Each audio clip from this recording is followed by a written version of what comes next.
There's a strange paradox in modern life.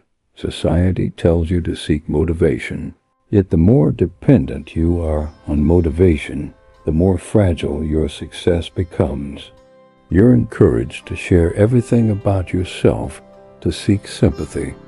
Yet, often it is controlled silence that protects your peace. And we are taught to avoid pressure as if it were poison, when in reality, pressure is the very forge that shapes resilience and strength. This is where Stoicism steps in. It never promises a comfortable life. Instead, it gives us tools to navigate the chaos, tools to stay grounded in a world that thrives on noise, distraction, and comparison. And the first battle isn't fought in the office or on social media. It's fought in the morning, in those first quiet moments when you choose what voice will guide your day. Welcome to StoicCraft, a place where ancient Stoic wisdom isn't left to gather dust in old books, but transformed into living principles for the modern world. Today, we're going to explore 15 things to remind yourself every morning. Not to simply survive another day, but to live it with intention, clarity, and unshakable strength. One of the heaviest weights we carry as humans is the past. We often wake up replaying old mistakes. I failed. I was betrayed.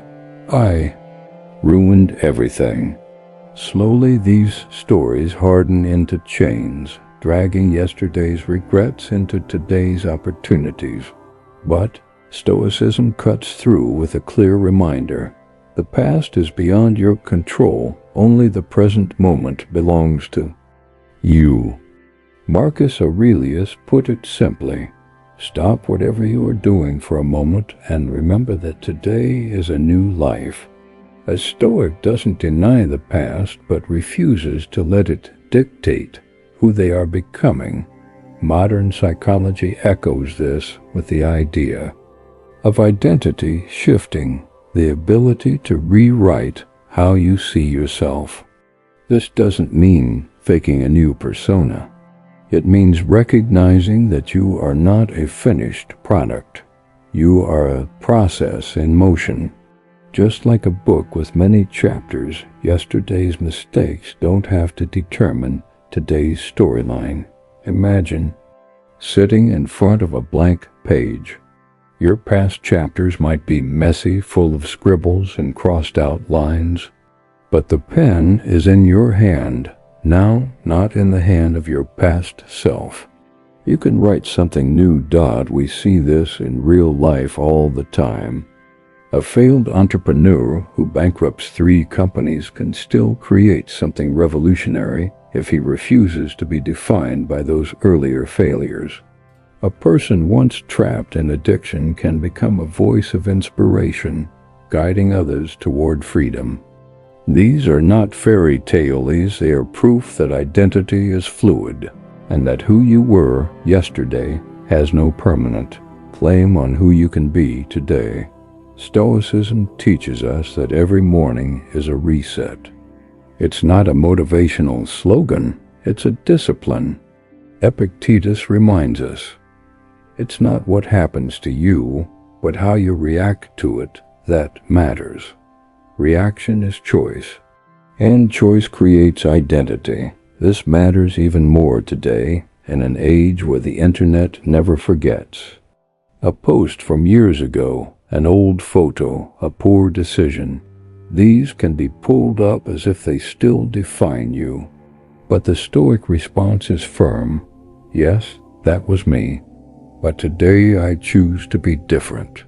Psychologists call this self-authorship, the act of writing your own life story instead of letting others hold the pen. The past is a chapter, not the entire book. So here's the question to ask every morning. Who do I want to be today? Not tomorrow, not next year, today. In the next 24 hours, what version of yourself will you embody? Neuroscience gives us even more reason to believe in this. The brain is highly adaptable through neuroplasticity. Every thought and action reshapes its pathways. In practice, this means you can rewire yourself not with wishful thinking, but with deliberate repetition. And it begins with a morning reminder: I am not who I was. I am who I choose to become. In a society eager to label you failure, average, not enough, this daily declaration becomes an act of rebellion. You are not yesterday's mistakes.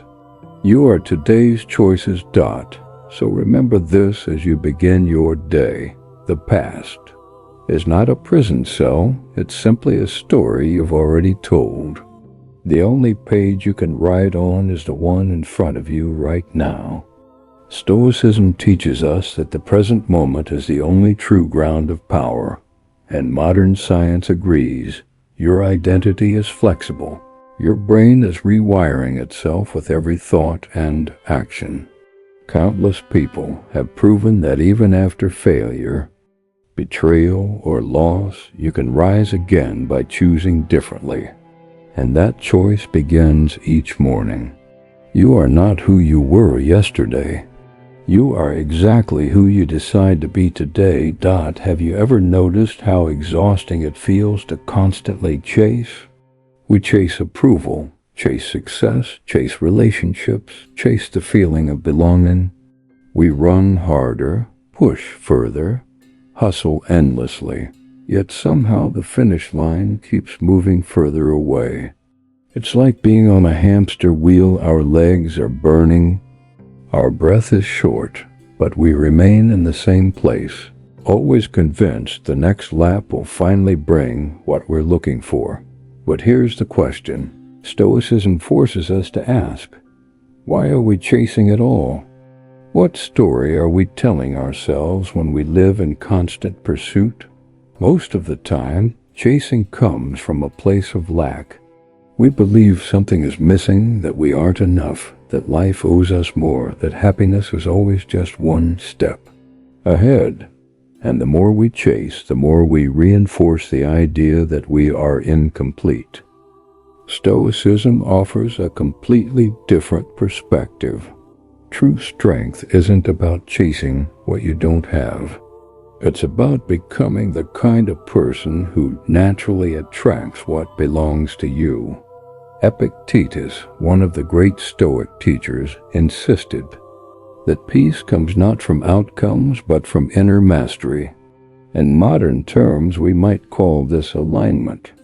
You stop broadcasting desperation, and instead, you radiate a quiet assurance that draws the right things toward you.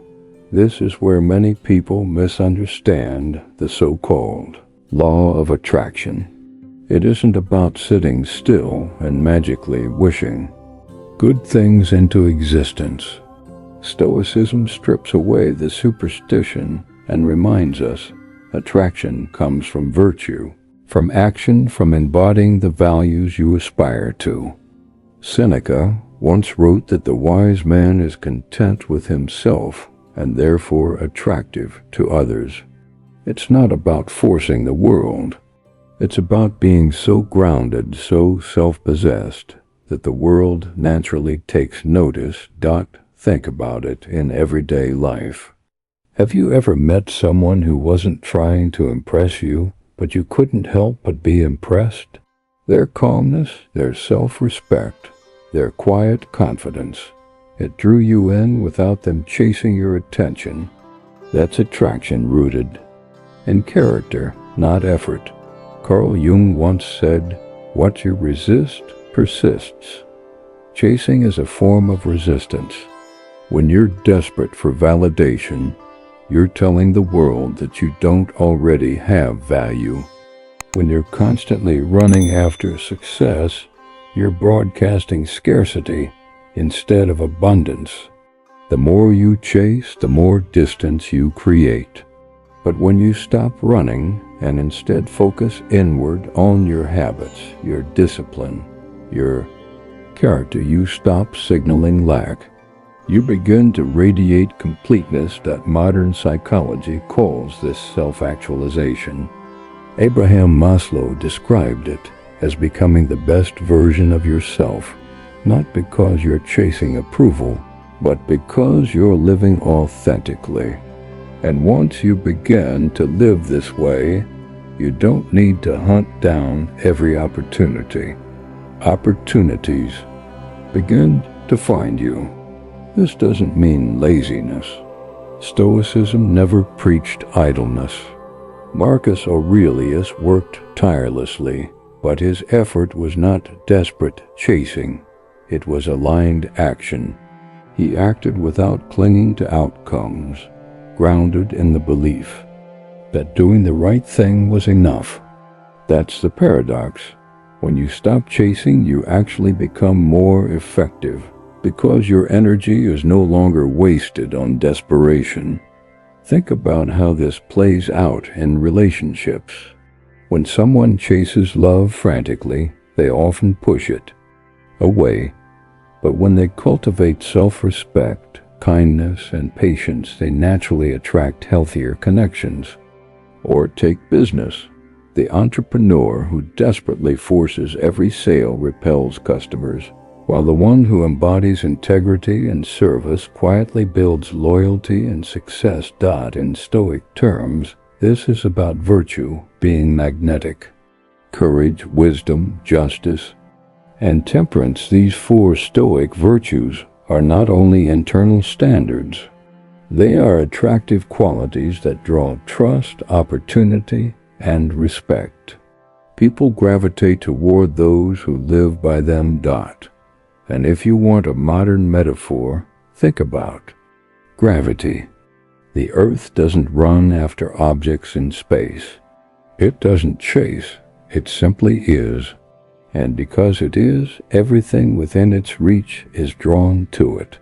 That's the energy of alignment, not desperation. The truth is, chasing drains your spirit. It tells your nervous system that you are behind, lacking, unfinished. But when you embody the version of yourself you aspire to be, you free yourself from the hamster wheel. You create space for the right people, the right opportunities, the right circumstances to move toward you. You become magnetic without even trying. So let this be your morning reminder. You don't need to run after what already belongs to you. Chasing is born from scarcity. Attraction is born from alignment. When you stop broadcasting desperation and start embodying the strength, wisdom, and integrity of the person you want to be, the right things begin to move in your direction naturally. You don't have to beg for approval, force success, or prove your worth. You simply have to live in a way that reflects your highest values and trust that life will answer in kind. Stop chasing, start becoming, and watch as what belongs to you finds its way home. It's easy to slip into the role of spectator. You scroll through other people's lives on social media, watch their highlight reels, and somewhere along the way, you forget that you have a story of your own to write. You wait for a promotion, for someone to notice your talent, for the right relationship to magically appear. Days turn into weeks, weeks into months, and suddenly you realize you've been watching more than living. But here's the truth Stoicism insists on. You are not meant to be the audience. You are the author. The pen is in your hands, not anyone else's, and every choice you make is another line in the story of your life. The danger is that too often we give the pen away. We let society, family, or circumstance dictate who we should be. We wait for permission. We sit back as if life is something that happens to us, rather than something we create. This kind of passive existence is what Marcus Aurelius warned against when he wrote, "It is not death that a man should fear, but he should fear never beginning to live. To live, you must write, you must choose, you must act. Epictetus put it bluntly, we cannot choose our external circumstances, but we can always choose how we respond to them. That one line contains the whole power of authorship. You don't control the weather, the economy, or other people's opinions, but you do control your response. And in your response lies the plot of your story. Think about any great novel or film. The protagonist is never defined by the absence of conflict. They are defined by how they rise to meet it. Obstacles don't ruin the story, they give it meaning. The same is true in your life. The setback, the failure, the rejection, these aren't full stops. They're turning points. They're the plot twists that give your narrative weight. The Stoics even had a phrase for this, amor fati, the love of fate. To embrace not just the good, but the challenges, the delays, the detours, as necessary threads in your story. Marcus Aurelius wrote, "The impediment to action advances action. What stands in the way becomes the way." In other words, the obstacles are not interruptions to your story. They are your story. When you start to see life this way, something shifts. Suddenly, you stop resenting hardship. You begin to ask, how can I use this? How can I write this into something worthwhile? The fear of imperfection dissolves because you understand that the richest chapters are written in the messiest ink. Viktor Frankl, who survived the horrors of a concentration camp, said it best, "When we are no longer able to change a situation, we are challenged to change ourselves." That's authorship. Not waiting for life to hand you better circumstances, but deciding who you will be in the midst of whatever circumstances you have. But authorship is not easy. It demands responsibility. It means no longer blaming others for your lack of progress. It means no more hiding behind excuses like, if only I had more time, or if only I had more support. To be the author is to admit that the story is yours, and that your choices are shaping it every day.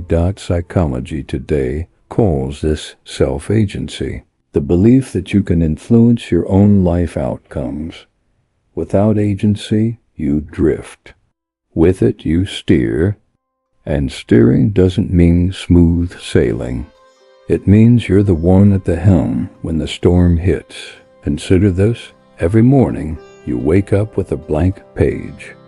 Whether you fill it with excuses or actions is up to you.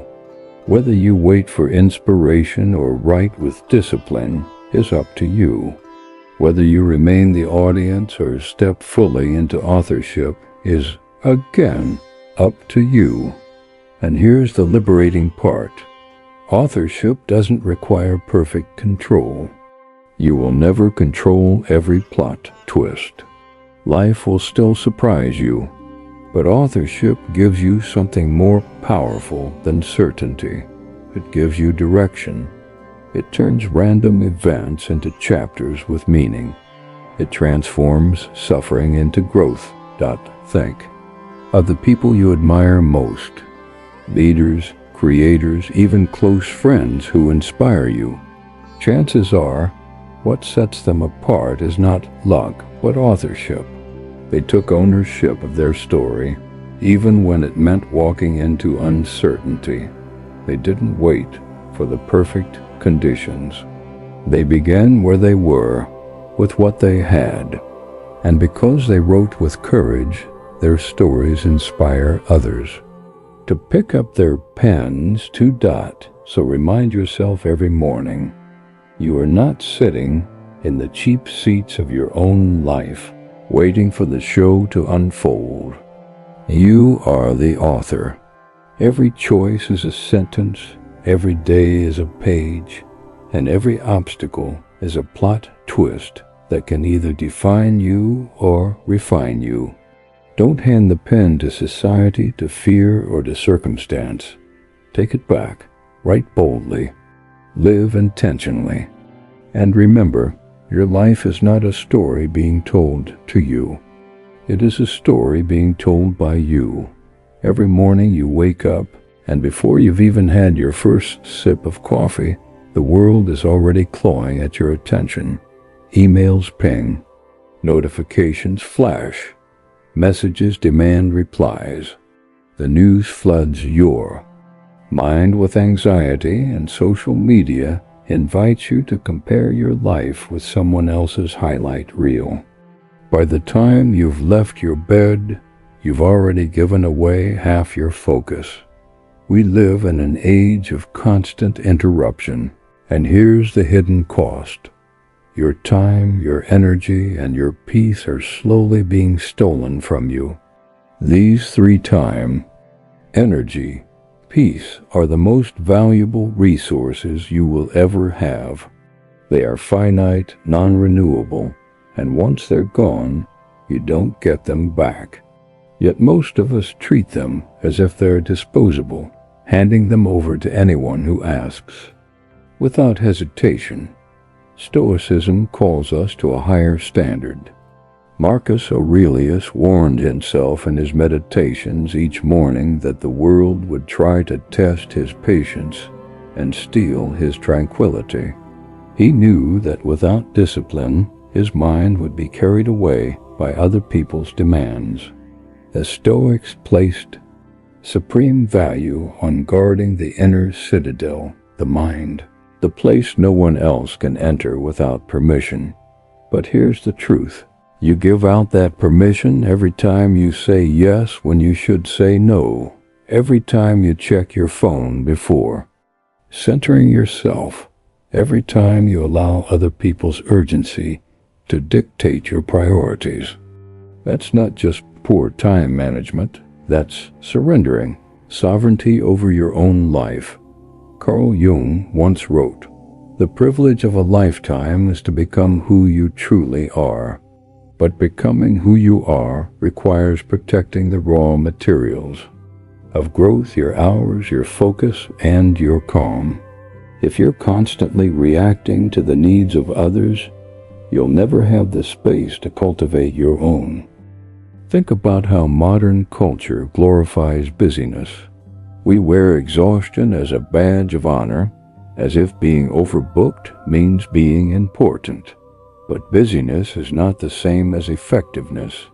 Busyness scatters your energy. Focus channels it. And when you don't protect your energy, you end up drained, distracted, and dissatisfied, too tired to pursue your own goals, too scattered to enjoy the people and moments that truly matter. The Stoics remind us of a simple but radical truth. Control what is within your power, release what is not. And your time, your energy, and your peace fall squarely within your control. This is where boundaries come in. Boundaries are not walls to keep people out. They are fences to protect what's sacred inside. Saying no isn't selfish. It's an act of self-respect. In fact, when you respect your own time, others begin to respect it too. People learn how to treat you based on what you tolerate. If you say yes to everything, you teach them that your time is free for the taking.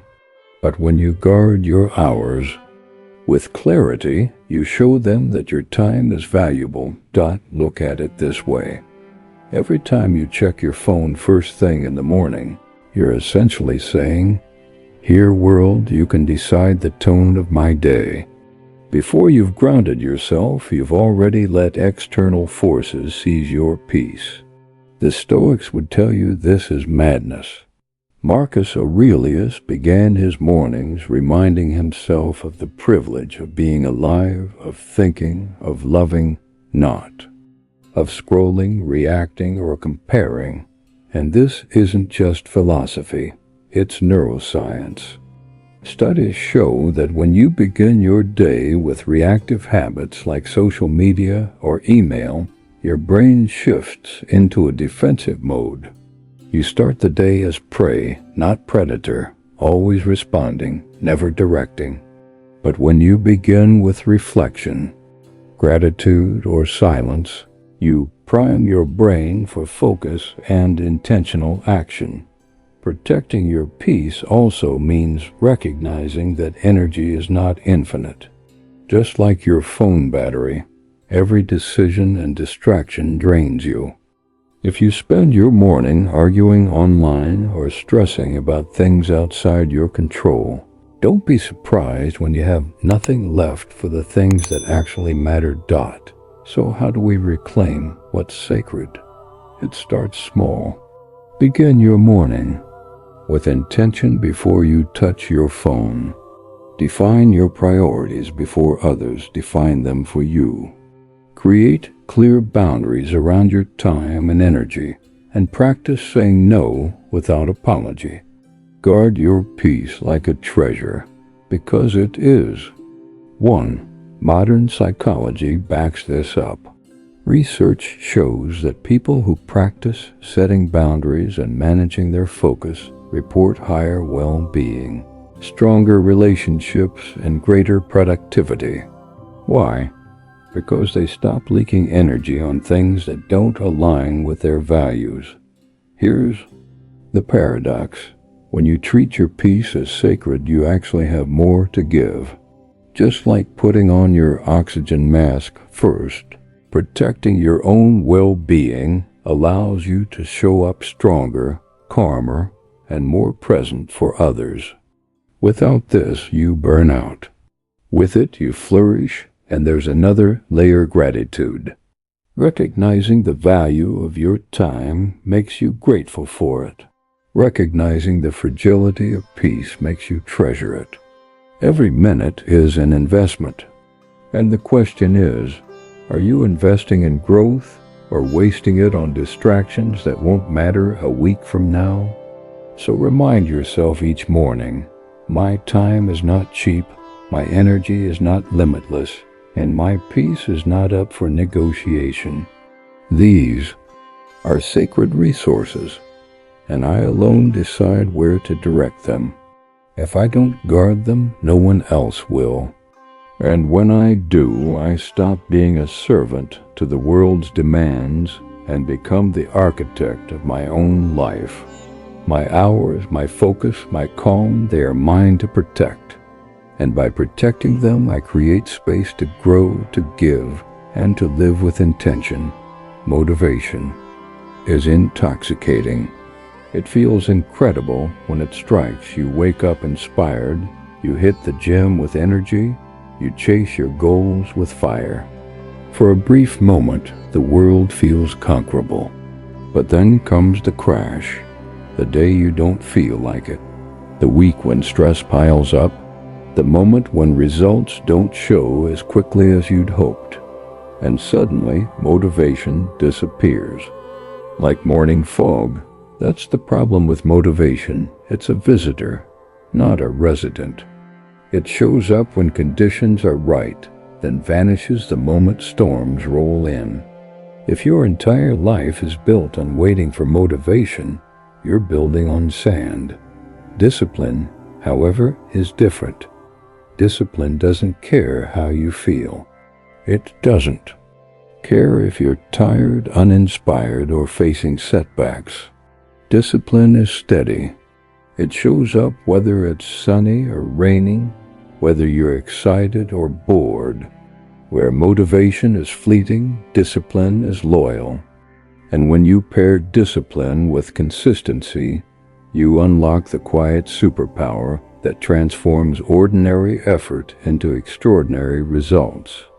The Stoics knew this long before modern psychology caught up. They understood that a life built on impulse and emotion is fragile, but a life built on principle and practice is unshakable.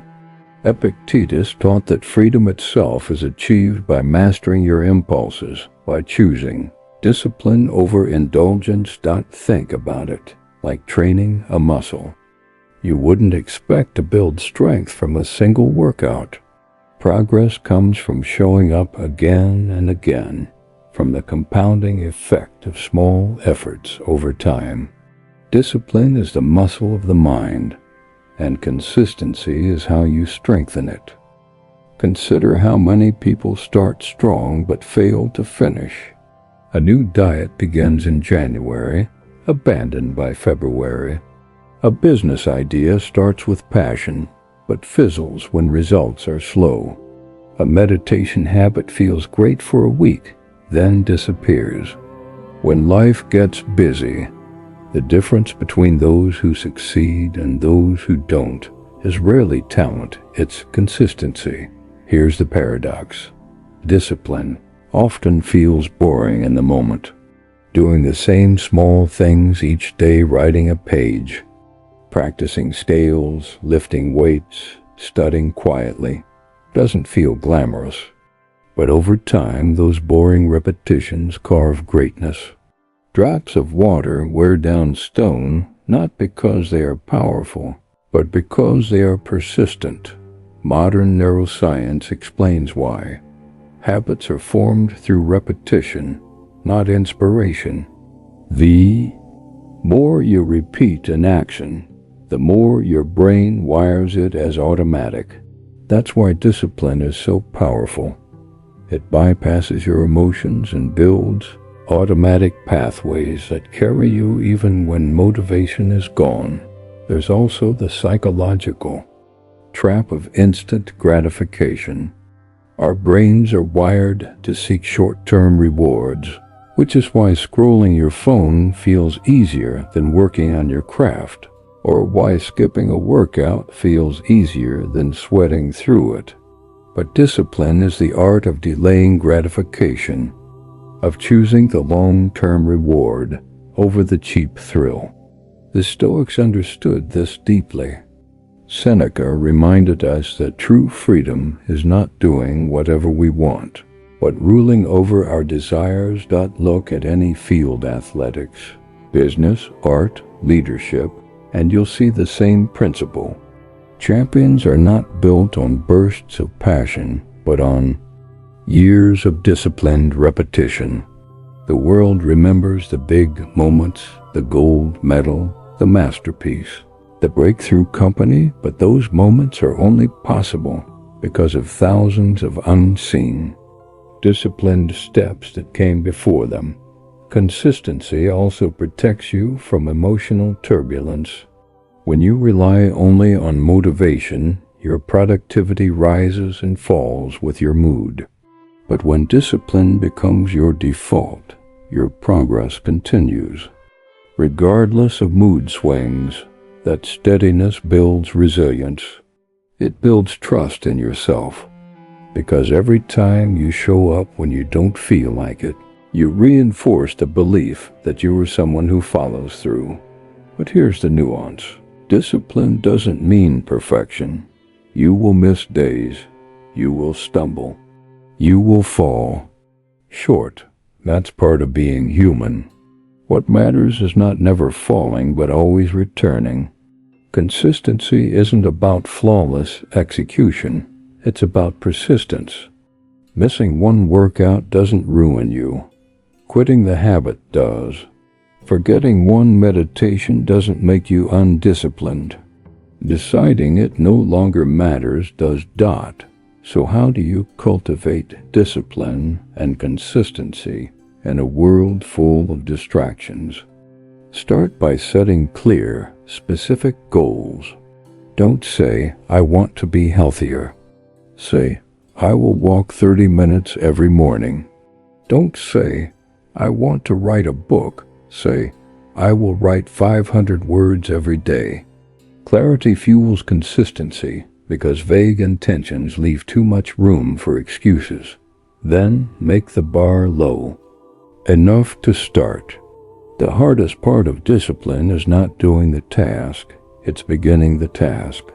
If you commit to just opening the book, to putting on your running shoes, to sitting down for 2 minutes of meditation, you break the resistance. And once you start, momentum often carries you further than you thought possible. Discipline also thrives on structure. Create routines that reduce decision fatigue. If you wake up every day at the same time, if you place your gym clothes out the night before, if you set a fixed schedule for deep work, you remove the mental debate of should I or shouldn't I. The decision is already made. And finally, remind yourself why it matters. Discipline is not punishment, it's devotion. It's the language of commitment to the life you say you want. Consistency is not drudgery, it's the rhythm of transformation. Each small action is a seed, and over time those seeds grow into forests. So remind yourself each morning, motivation is a spark, but discipline is the fire. Sparks fade quickly. Fire endures. Discipline speaks the language of commitment.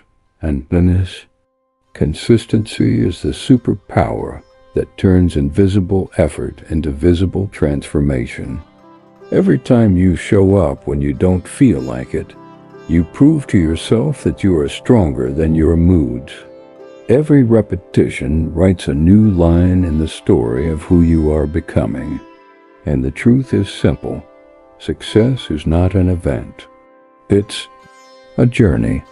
A journey built not on bursts of inspiration, but on the steady steps of disciplined, consistent action.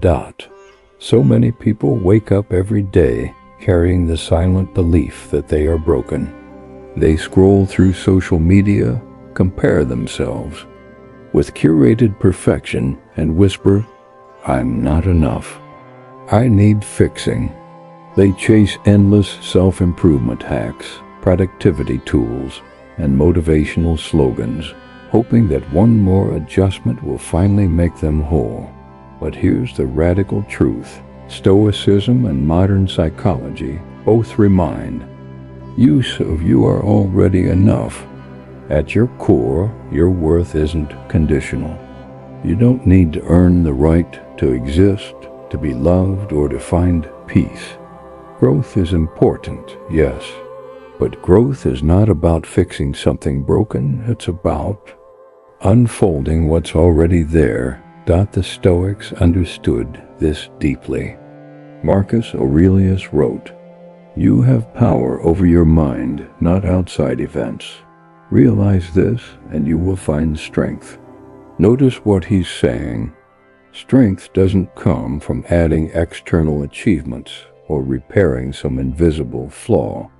It comes from recognizing the power you already possess within. Modern psychology calls this self-acceptance, the ability to embrace yourself fully, flaws and all, while still striving for improvement. Self-acceptance doesn't mean stagnation. It means starting growth from a foundation of wholeness instead of shame. Imagine building a house. If you believe the foundation is cracked, every addition feels shaky. But if you trust the foundation is strong, every new room becomes an expansion, not a desperate repair. This is where so many people get stuck. They confuse self-growth with self-criticism. They think, I'll finally be enough when I lose the weight, when I earn the promotion, when I find the relationship. But every time they reach one milestone, the target moves. The mind whispers, not enough yet. That's not growth. That's self-punishment. Stoicism flips the script. It says, you are enough already, and from that strength you choose to grow. Seneca put it beautifully.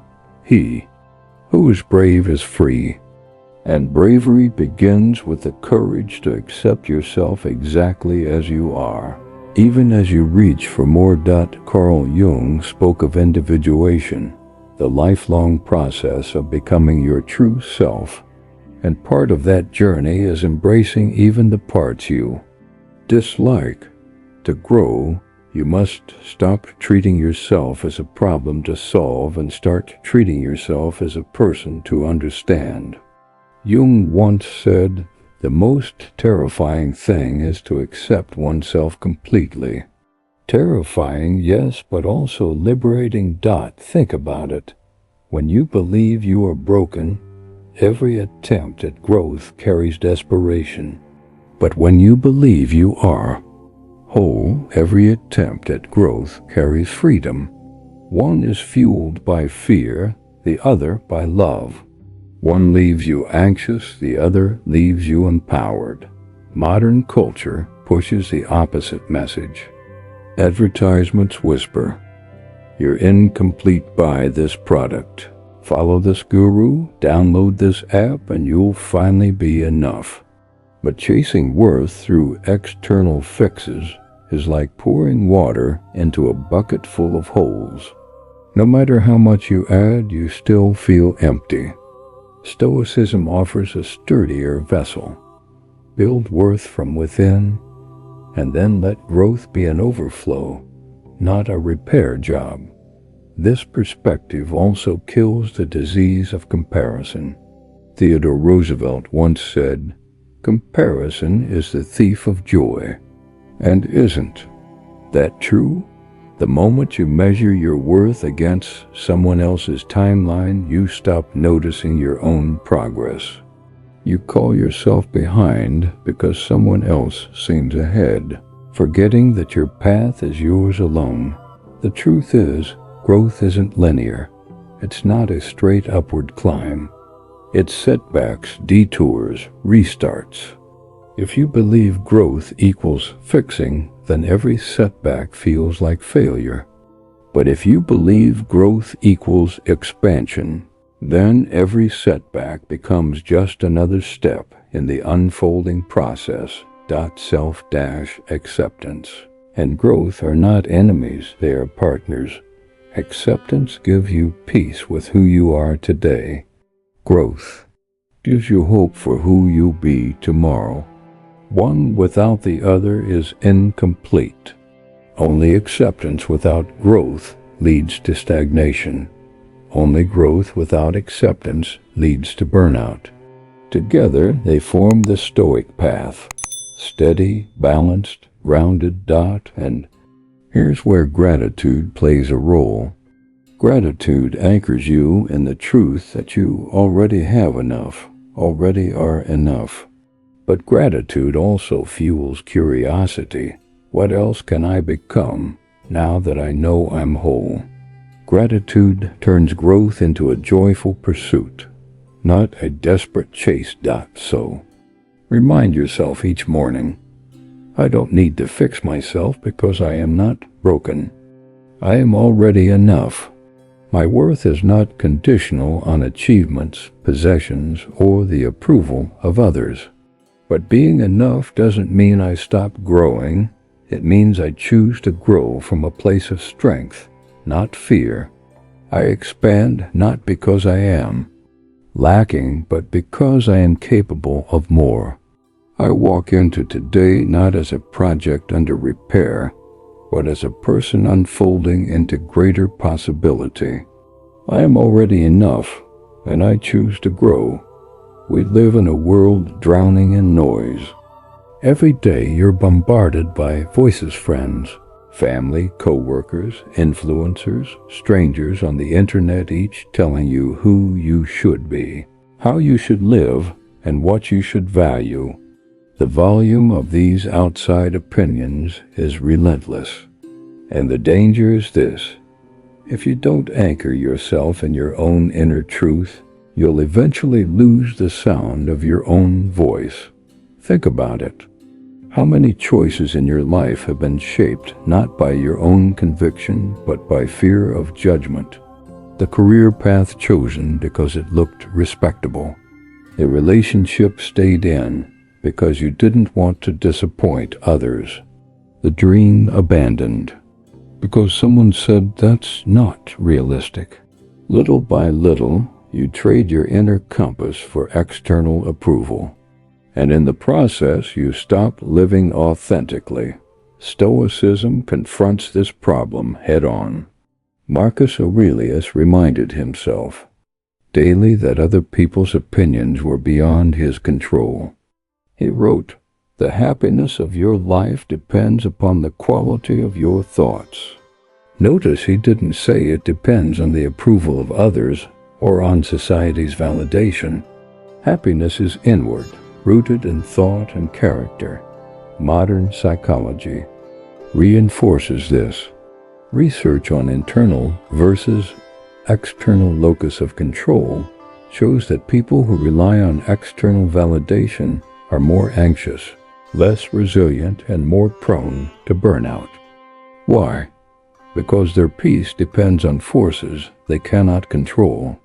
But people with a strong internal locus, those who trust their own judgment, tend to be calmer, more focused, and more authentic. It takes courage to choose your own voice over the world's. Because when you follow your inner truth, you will inevitably disappoint someone. You'll face criticism. You'll stand out. And for many people, that's terrifying. But the Stoics remind us, better to be hated for living authentically than to be praised for living falsely. Carl Jung captured this with his idea of individuation, the process of becoming who you truly are, not who others expect you to be. Individuation is not rebellion for rebellion's sake. It's not rejecting every opinion.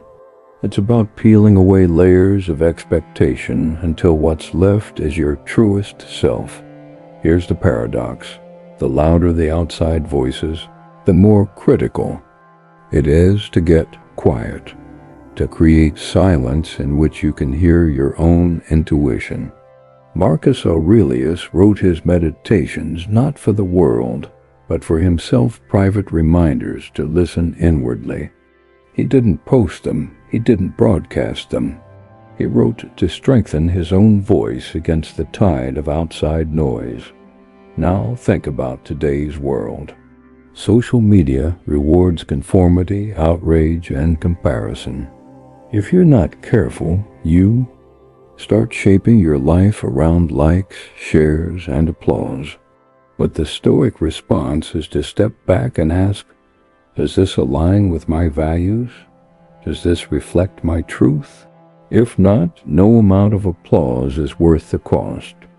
There's a story of a man who spent years chasing the expectations of others. He became wealthy, respected, admired, but deeply miserable. Why? Because every decision had been borrowed from someone else's voice. Only when he stripped all of that away and asked, what do I really value, did he begin to live with peace.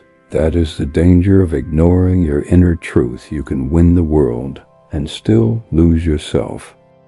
Psychologist Carl Rogers once said, "What I am is good enough if I would only be it openly." That's the heart of this Stoic reminder. Your task is not to drown out every voice, but to elevate the one that matters most, your own. Living this way doesn't mean arrogance. It doesn't mean refusing to listen or learn from others. Wisdom welcomes advice, but filters it through inner values. The Stoics were not stubborn, they were steadfast. They listened, they learned, but ultimately, they made choices aligned with their own virtue. Ask yourself, how often have you silenced your inner truth out of fear? How often have you played small because someone else couldn't see your vision? Every time you ignore your intuition, you betray yourself a little. And over time, those betrayals add up, leaving you feeling hollow. But every time you honor your voice, even in small ways, you strengthen it. You build trust in yourself. And that trust is the foundation of peace. So remind yourself each morning, no outside voice is louder than my inner truth. The world will always have opinions, criticism, and noise, but none of it can define me unless I hand over that power. My compass is internal. My worth is not borrowed from applause or stolen by judgment. I will listen to advice, but I will follow conviction, because in the end it is my life, my choices, and my truth that I must live with. And when I walk in alignment with that truth, no amount of outside noise can shake my peace. Pressure has become one of the most feared words in modern life. We treat it like a disease to avoid something toxic that must be eliminated. Deadlines weigh us down. Expectations crush us. Responsibilities feel overwhelming. We talk about pressure as if it is the enemy. But here's the shift that Stoicism offers. Pressure is not here to destroy you. It is here to shape you. Think about how diamonds are formed. They begin as ordinary carbon, buried deep beneath the surface, useless and unremarkable. But under immense pressure and heat, over years they are transformed into something rare and unbreakable. Human beings are no different. The pressure we face, the demands of work, the weight of responsibility, the storms of life are not punishments. They are the conditions that refine us. The Stoics knew this well. Seneca wrote, "A gem cannot be polished without friction, nor a man perfected without trials." Pressure, hardship, and struggle are not detours from the path. They are the path. Marcus Aurelius reminded himself daily that life would test him, and that these tests were opportunities to practice virtue, patience, courage, resilience. The modern world has confused comfort with happiness. We assume that if life is easy, we will be fulfilled. Yet history and psychology tell a different story. Growth is born in discomfort. Character is shaped under strain. A life without pressure is not freedom, it is stagnation. Just as muscles only grow under resistance, so too does the human spirit. Of course, when you're in the middle of pressure, it rarely feels like growth. It feels like suffocation. But pressure doesn't come to reveal your weakness. It comes to reveal your strength. Every time you endure, every time you push through, every time you survive what you thought might break you, you prove to yourself that you are stronger than you imagined. The problem is that most of us spend our energy running from pressure. We avoid difficult conversations. We delay hard decisions. We numb ourselves with distractions. But avoiding pressure robs you of transformation. You can't build resilience if you never face resistance. You can't discover your strength if you never test it. This is where faith enters. And by faith, I don't just mean religious faith, though it can be that for many. Faith, in its broadest sense, is the conviction that pressure has purpose, that life is not punishing you but preparing you, that the difficulties you face are not meaningless chaos, but stepping stones toward something greater. Carl Jung spoke about the necessity of a strong center, deep inner conviction that allows you to withstand life's storms. He wrote, "Your vision will become clear only when you can look in to your own heart. Who looks outside dreams. Who looks inside awakes." Faith is that center. It's what keeps you grounded when everything else feels uncertain. Think about the moments in your life when you were most proud of yourself. Chances are they were not the easy moments. They were the times when pressure forced you to dig deeper, when you discovered you could endure more than you thought, when you acted with courage even while afraid. Pressure revealed your strength, and faith gave you the courage to keep moving They, Stoics, also believed in aligning pressure with purpose. When you see challenges not as random obstacles, but as part of your preparation, everything changes. Marcus Aurelius captured this perfectly. What stands in the way becomes the way. The very thing you're resisting is the thing shaping you for your purpose. In modern terms, this is resilience training. The Navy SEALs say, under pressure, you don't rise to the occasion. You sink to the level of your training. Stoicism is that training. It's the daily practice of strengthening the mind, so when pressure comes, you don't collapse, you respond. Faith ties it all together. Faith that life is not wasted. Faith that you are not suffering in vain. Faith that the struggle is the soil of growth. Without faith, pressure feels meaningless. With faith, pressure feels purposeful. And that sense of purpose is what empowers you to endure. So instead of asking, why is this happening to me? The Stoic asks, how is this happening for me? What lesson is being revealed? What strength is being trained? What purpose is being prepared? So remind yourself each morning, I am built for pressure, not broken by it. Every challenge I face is not an attack, but an opportunity. Pressure is my training ground, my forge, my refinement. I am prepared for purpose, because every obstacle I meet prepares me for the path ahead. And I am empowered by faith, the faith that none of this is wasted, that even the heaviest trials are shaping me into who I am meant to become. When I see pressure this way, I stop running from it and start embracing it. And in that embrace, I find strength unshakable, clarity undeniable, and purpose unstoppable. The unknown, it's the one thing that makes almost everyone uneasy. The future, the uncertainty, the unpredictable twists of life. We want guarantees, we want certainty. We want to know how the story ends before we're willing to step onto the stage. But the truth is, the unknown is unavoidable. It's not just part of life, it is life. And Stoicism teaches us that the goal isn't to eliminate the unknown, but to own it. Why do we fear it so much? Part of it is biology. The human brain is wired for survival, and uncertainty registers as danger.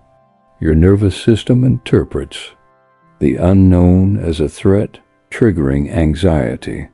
That's why you feel nervous before a big move, a new job, or a life decision. You're stepping into territory where the outcomes are unclear. Your body says, stay safe, stay certain. But here's the paradox. Growth never happens in certainty. Comfort zones are cozy, but they don't change you. The unknown is where all transformation lives. Every leap of progress, every invention, every relationship, every breakthrough was born in uncertainty. Thomas Edison failed thousands of times in the dark before he lit up the world. Steve Jobs built Apple without any guarantee the world would care. You, too, have had moments where stepping into the unknown changed everything. The Stoics understood this tension. They didn't waste energy trying to control outcomes they couldn't predict. Epictetus reminded us, some things are up to us and some are not. The unknown falls firmly in the category of not up to us. But our response to it? That is entirely within our control. And this is where ownership comes in. To own the unknown is to stop demanding certainty before acting. It's to trust that no matter what happens, you'll have the strength to respond. It's not blind optimism, it's radical confidence in your ability to adapt.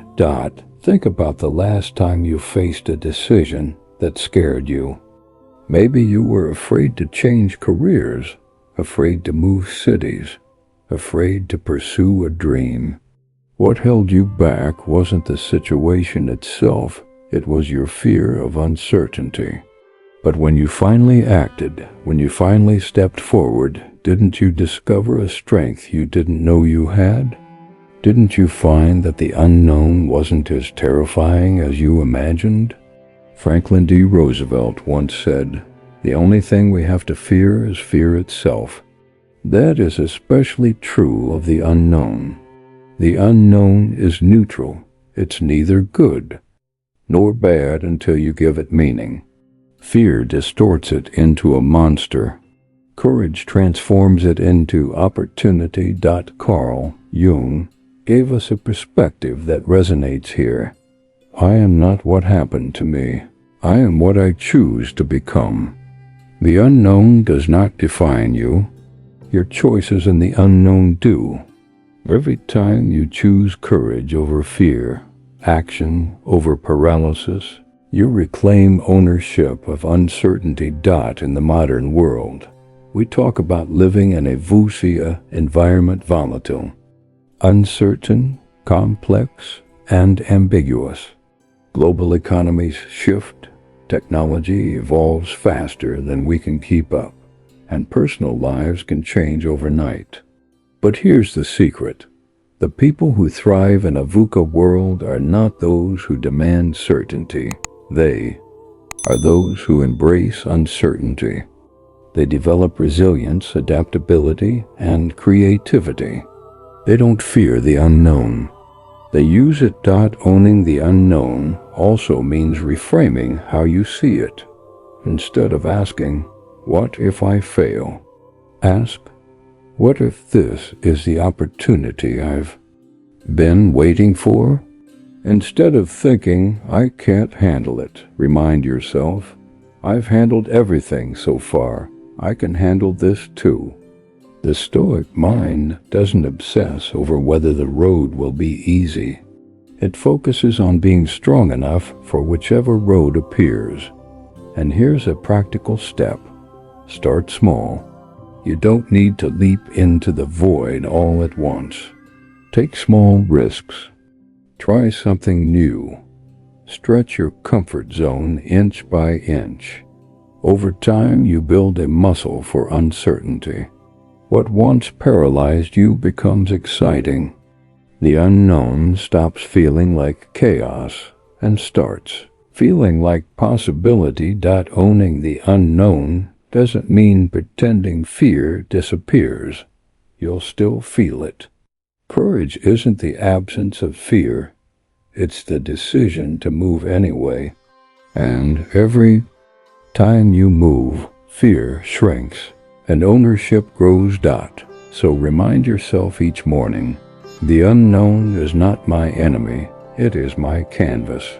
I will not wait for certainty, because certainty never comes. Instead, I will step forward with courage, trusting that I already carry the strength to adapt, to learn, to grow. I do not fear the unknown, because fear only makes it larger. I own the unknown, because ownership turns uncertainty into opportunity. Every risk, every leap, every step into the unfamiliar is not a threat. It is a chance to become more than I was yesterday. Rejection. Few words cut as deep. A job application denied. A relationship that falls apart. A project you poured your heart into that never takes off. Each no feels personal, like a judgment on your worth. And if you're not careful, you begin to internalize those rejections as evidence that you're not good enough, not ready enough, not worthy enough. But Stoicism reframes rejection completely. To the Stoic mind, rejection is not the end of the story, it is redirection. Every no is not a wall, but a signpost pointing you toward a better path, a more fitting opportunity, a more aligned yes. Marcus Aurelius wrote, "Loss is nothing else but change, and change is nature's delight." Rejection, then, is just another form of change. It's the universe, or if you prefer, life's natural order nudging you away from what wasn't meant for you and steering you toward what is. Think about how many times in your life a rejection eventually turned out to be a blessing. The job you didn't get that freed you to find one better suited to your strengths. The relationship that ended painfully, making space for a healthier love. The opportunity that slipped through your fingers only to be replaced by something you couldn't have imagined at the time. At the moment, rejection stings. That sting is real, but the Stoics remind us, pain is not the problem, our interpretation of it is. If you interpret rejection as a verdict on your worth, it crushes you. But if you interpret it as redirection, it empowers you. This isn't just philosophy, it's psychology. Cognitive reframing, a practice widely used in therapy, is about shifting the way you see an event. Instead of asking, "Why did this happen to me?" you ask, "How is this happening for me?" That one shift can turn rejection into fuel for growth. The Stoics also saw rejection as training for resilience. Every time you hear no, you build the muscle of endurance. You learn not to collapse under disappointment, but to rise through it. Seneca reminded us, we suffer more often in imagination than in reality. The fear of rejection is often worse than the rejection itself. Once you face it, you realize it doesn't destroy you. It redirects you. Think about how dangerous the opposite is. If you avoid rejection at all costs, you also avoid growth. You never take risks, never put yourself out there, never pursue the possibilities that might change your life. Avoiding rejection is avoiding life.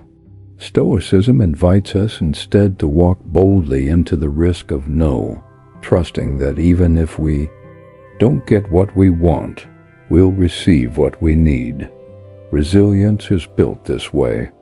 Every rejection becomes less frightening when you see it as part of the process, not as a final judgment.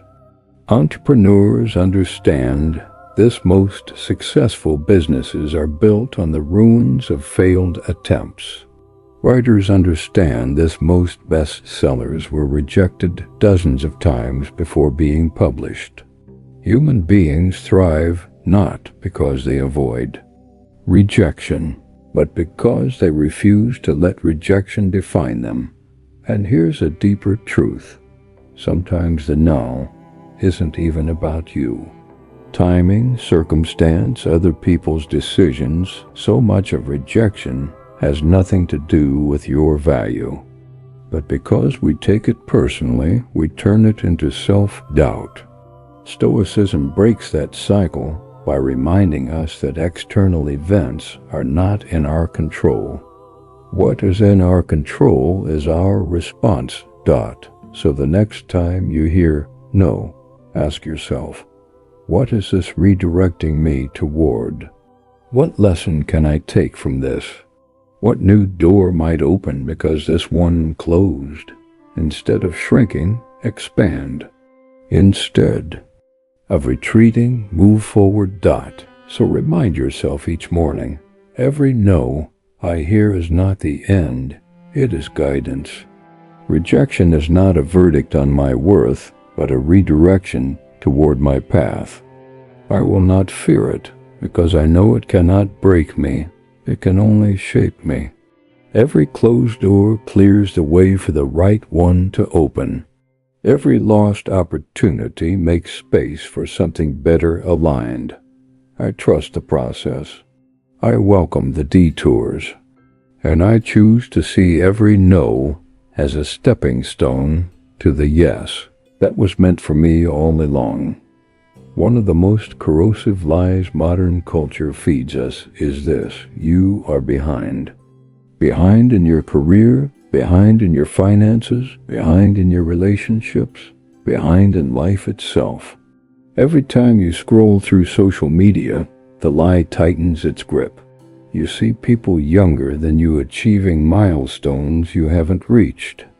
Yet, you see friends posting promotions, weddings, houses, vacations, children, and without realizing it, you start measuring your worth against their timelines. That comparison is poison.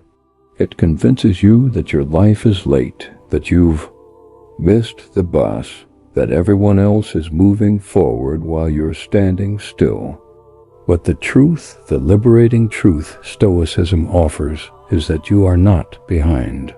You are exactly where you need to be. Marcus Aurelius reminded himself daily, each of us lives only now, this brief instant. The rest has been lived already, or is impossible to see. What does that mean?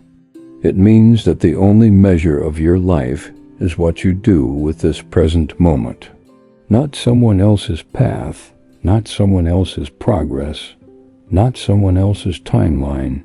The idea that life has a fixed schedule is a modern illusion. Who decided that success must arrive by 30?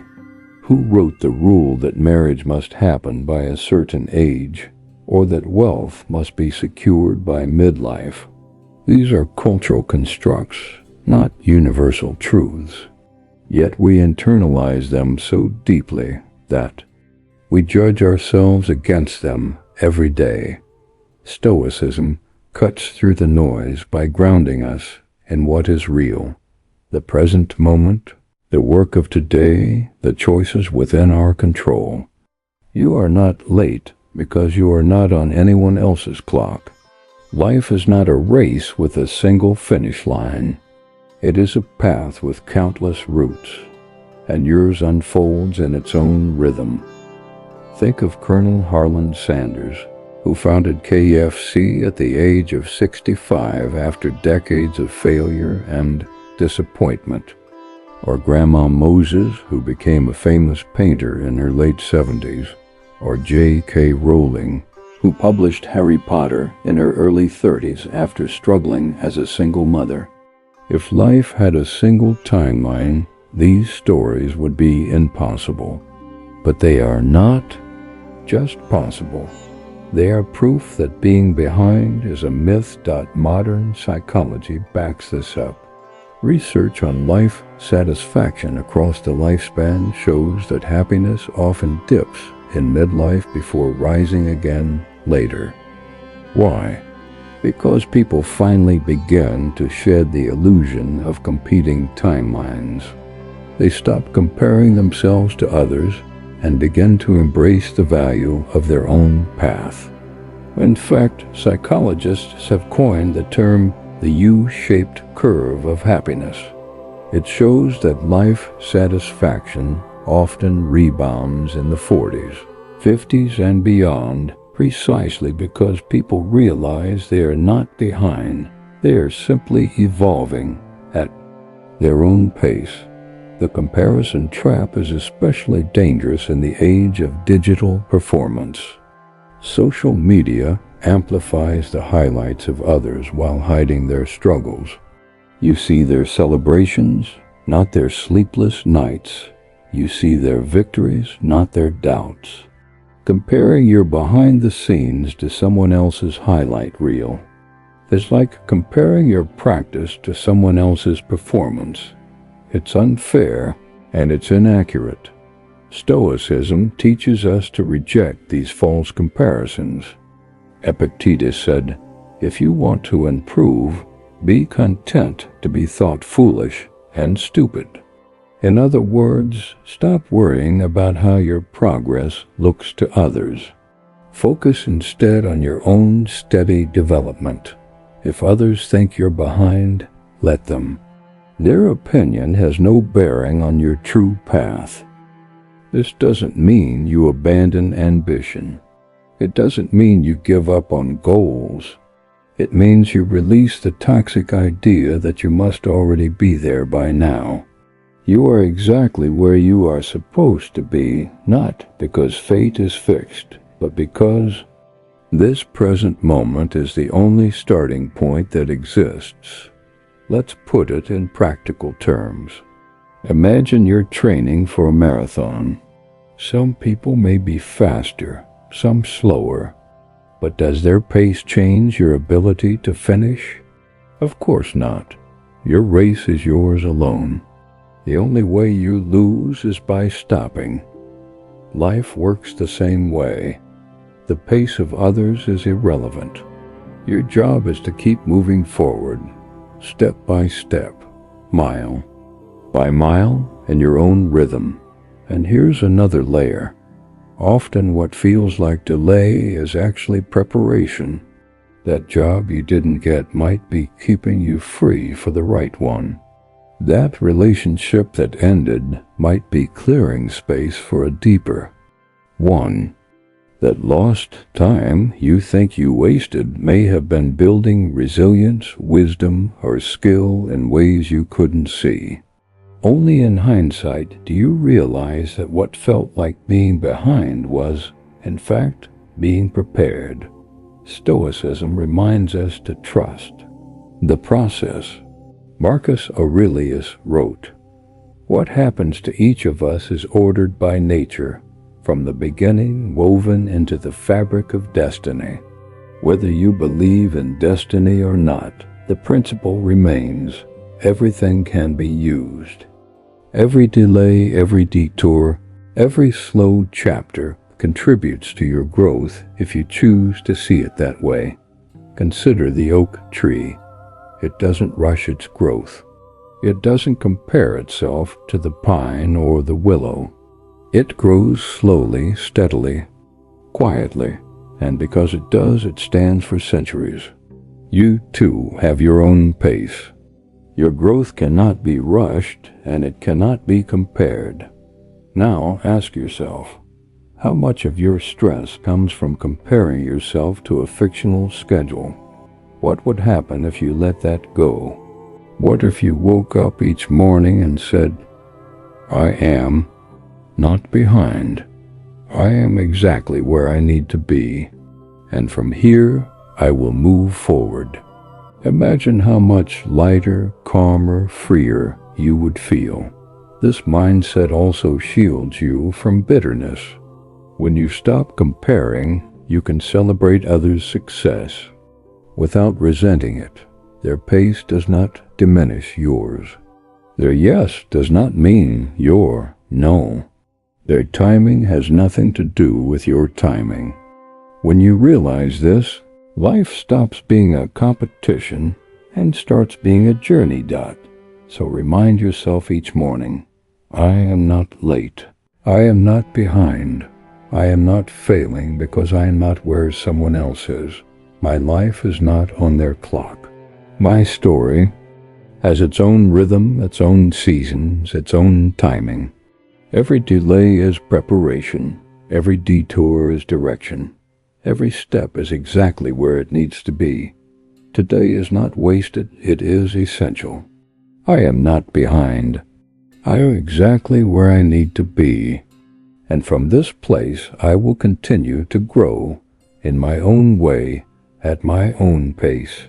For as long as I live, so many of us live in a constant tension between the person we are and the person we dream of becoming. We pray for strength, for clarity, for courage, for success. We imagine a better version of ourselves, wiser, calmer, more disciplined, more fulfilled. But here's the question. If that's who you want to become, why not walk like that person today? This is where Stoicism offers a powerful shift. Marcus Aurelius wrote, "Waste no more time arguing about what a good man should be. Be one. Stop fantasizing about your future self. Stop waiting for the perfect conditions. Start embodying that person right now, in this day, in this moment. Modern psychology agrees. There's a principle known as act as if, the idea that if you act like the person you want to become, you slowly begin to become them. Your actions shape your identity, and your identity reinforces your actions. If you want to be disciplined, act disciplined before you feel it. If you want to be confident, walk with confidence before you believe it. Identity isn't something you wait for, it's something you create through action. But here's the trap many of us fall into. We think transformation will arrive suddenly, like a lightning bolt. We think one breakthrough moment will erase all our flaws and make us new. But real growth is gradual, built on small choices repeated daily. You don't wake up one day as a new person. You rise today and practice being that person until it becomes who you are. Think about it. The leader you admire didn't suddenly become wise in one moment. They practiced patience, listening, and decision-making until it became natural. The athlete you look up to didn't suddenly become disciplined. They showed up to practice day after day until it became identity. The same is true for you. The person you want to be is not waiting somewhere in the future. They're hidden in the choices you make today.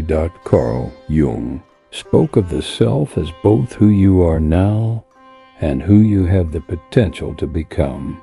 He said, "The privilege of a lifetime is to become who you truly are." That potential isn't unlocked by wishing. It's unlocked by living as if you are already on that path. Every step in alignment with your highest self is a step closer to integration, to wholeness. Here's where faith enters again. To walk like the person you've been praying to become is to have faith that your actions will catch up with your vision. You don't need to wait until you feel worthy, ready, or perfect. You rise today imperfect as you are, and you walk anyway. Faith bridges the gap between who you are and who you're becoming. The Stoics practiced this daily. They didn't just talk about virtue, they rehearsed it. Epictetus advised his students to visualize the kind of person they wanted to be, and then to live as if that person already existed. It wasn't about pretending. It was about practicing until practice became reality. Let's make this practical. Suppose you've been praying for more discipline. Don't wait until you feel disciplined.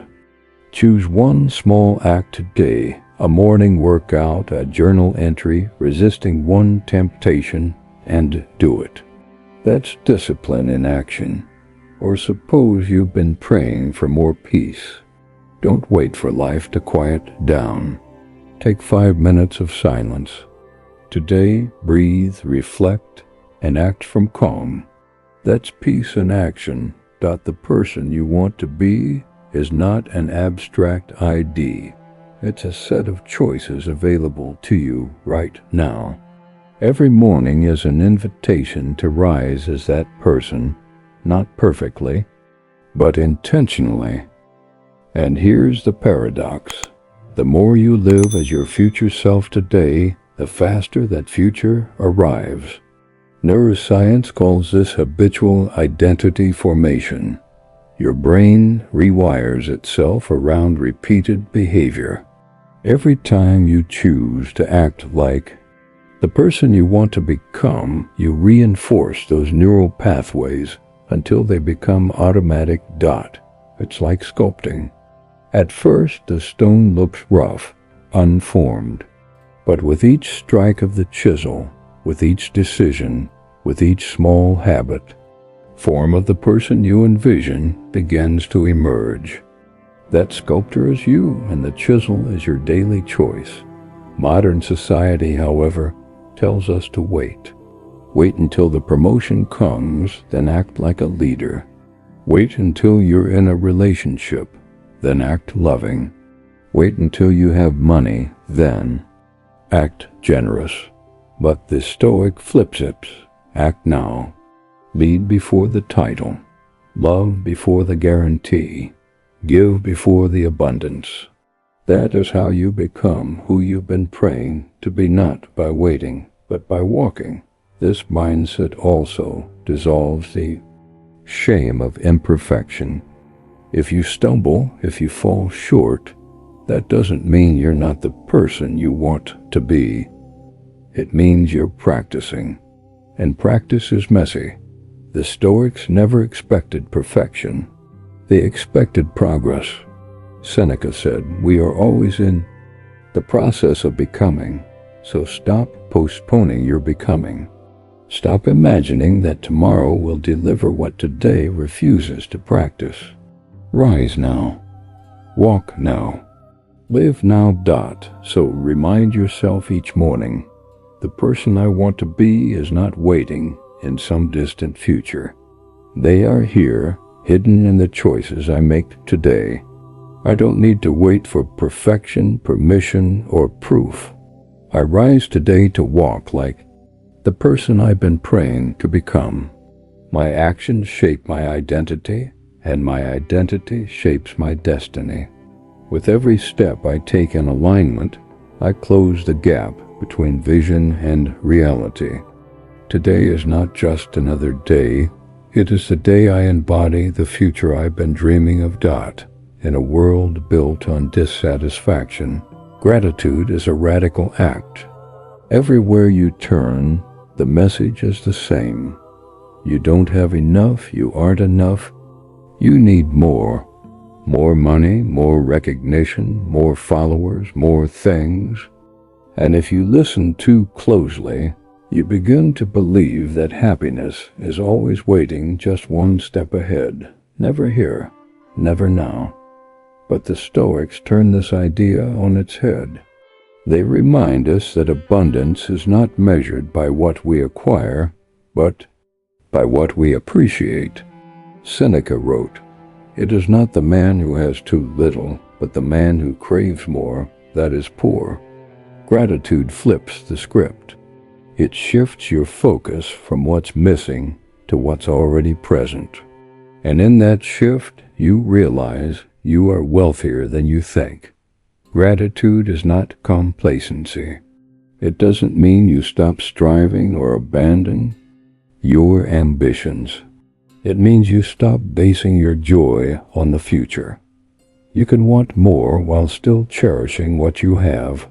You can hold dreams in one hand and gratitude in the other.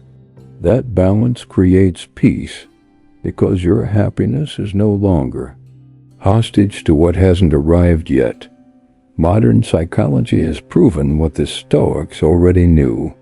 Studies show that gratitude practices like journaling 3 things you're thankful for each day boost dopamine and serotonin, the brain's feel-good chemicals.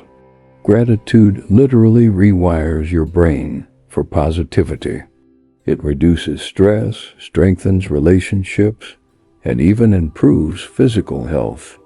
The Stoics didn't need brain scans to know this. They experienced it firsthand by practicing contentment. Think about how different your mornings would feel if your first thought was gratitude. Instead of rushing into worry or comparison, you paused and noticed, I have a bed to sleep in. I have air in my lungs. I have another chance today to live, love, and learn. These simple acknowledgments ground you. They remind you that life itself is a gift, not a given. Marcus Aurelius began his days this way. When you arise in the morning, think of what a precious privilege it is to be alive, to breathe, to think, to enjoy, to love. Gratitude. 4. The basics is not cliché, it's clarity. Because when you recognize life as a privilege, everything else becomes bonus, not requirement. But Stoicism goes beyond gratitude for the present. It also invites excitement for the future. The Stoics were not pessimists hiding from life. They believed in engaging fully with the world, with curiosity and courage. To be excited for what's to come is to hold faith that the future carries opportunities for growth, even if those opportunities arrive in the form of challenges. This doesn't mean blind optimism. Stoics were realists.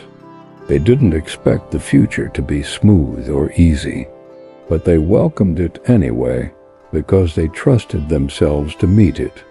Gratitude anchors you in the present. Excitement propels you into the future. Together, they form a mindset that is both peaceful and powerful. Think about it. When you're grateful for today and excited for tomorrow, you stop living in fear. You stop clinging to the past or dreading the unknown. Instead, you embrace life as it is and as it will be. You find joy in the moment and hope in the horizon. That is freedom. Carl Jung spoke about the importance of holding tension between opposites, the present and the future, contentment and ambition. To live fully, you must embrace both. Gratitude without excitement risks stagnation. Excitement without gratitude breeds restlessness. But gratitude with excitement creates a life that is both grounded and forward-looking. Consider this. Many people achieve great things but feel empty because they never learned gratitude. Others settle for less than they're capable of because they never allowed themselves excitement for more. But those who practice both, who wake with thanks for what is and anticipation for what could be, those people find balance. They live with joy, yet still reach higher. You can practice this balance daily. Start with gratitude. Name what you already have. Not just material things, but relationships, experiences, strengths, lessons. Then add excitement. Name what you're looking forward to. Not in a desperate, grasping way, but in a hopeful, curious way. This simple practice rewires your focus and your emotions. And when challenges come, as they inevitably do, gratitude softens the blow. You see what remains, not just what was lost, and excitement keeps you moving, reminding you that even hardship can hold hidden opportunities. Gratitude steadies you. Excitement stretches you. This mindset is a direct antidote to the culture of scarcity. It breaks the lie that you're always behind, always lacking. Instead, it affirms, I already have enough, and I am open to more. It frees you from envy, because you no longer need to compete for worth. It frees you from despair, because you trust that tomorrow carries possibility. Gratitude also deepens relationships. When you appreciate the people in your life instead of taking them for granted, bonds strengthen. And when you express excitement about the future you're building together, hope multiplies. Gratitude and excitement are contagious. They spread to everyone around you. And perhaps most importantly, gratitude reminds you of mortality. Life is short. Every moment is fragile.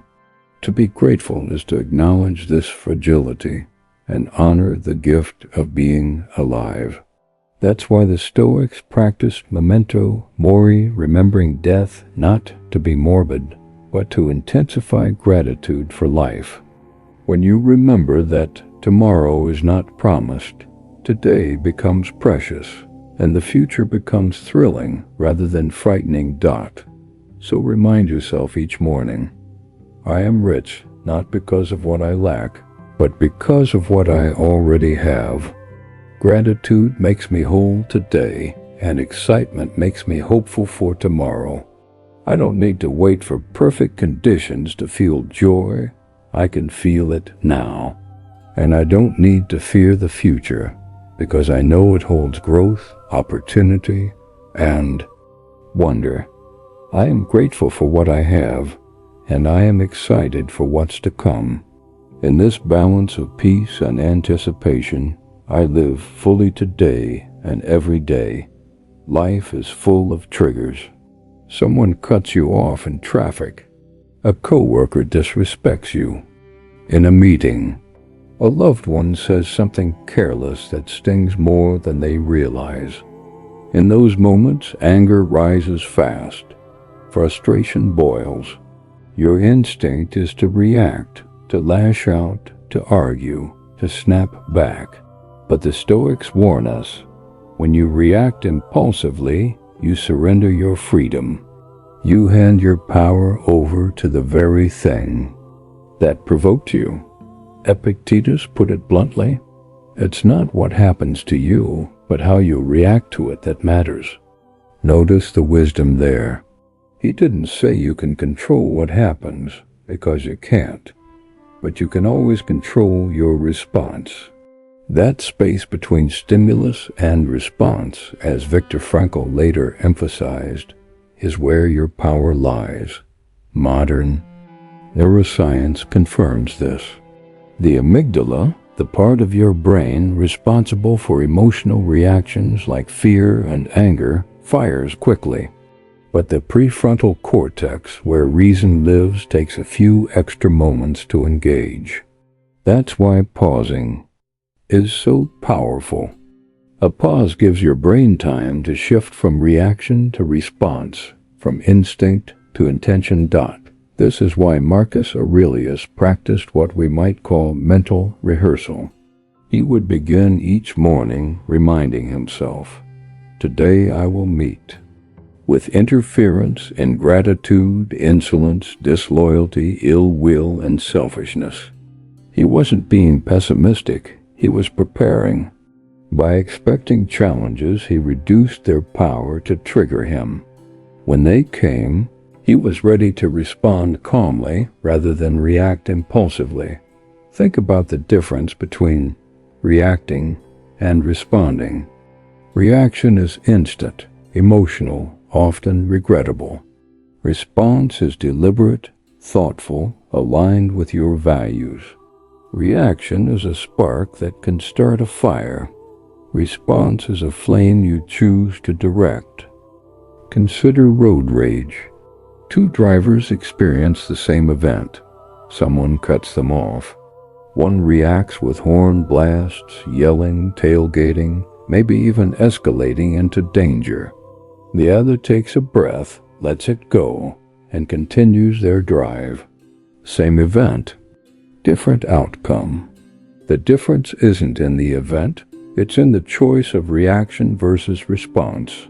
Stoicism reminds us that our peace is too valuable to be given away so cheaply. Seneca said, "The greatest remedy for anger is delay." Simply waiting before acting often dissolves the intensity of the emotion. What felt unbearable in the heat of the moment becomes manageable once you step back. But let's be clear, controlling your reactions doesn't mean suppressing your emotions. The Stoics weren't robots. They felt anger, grief, frustration, but they refused to be ruled by those emotions.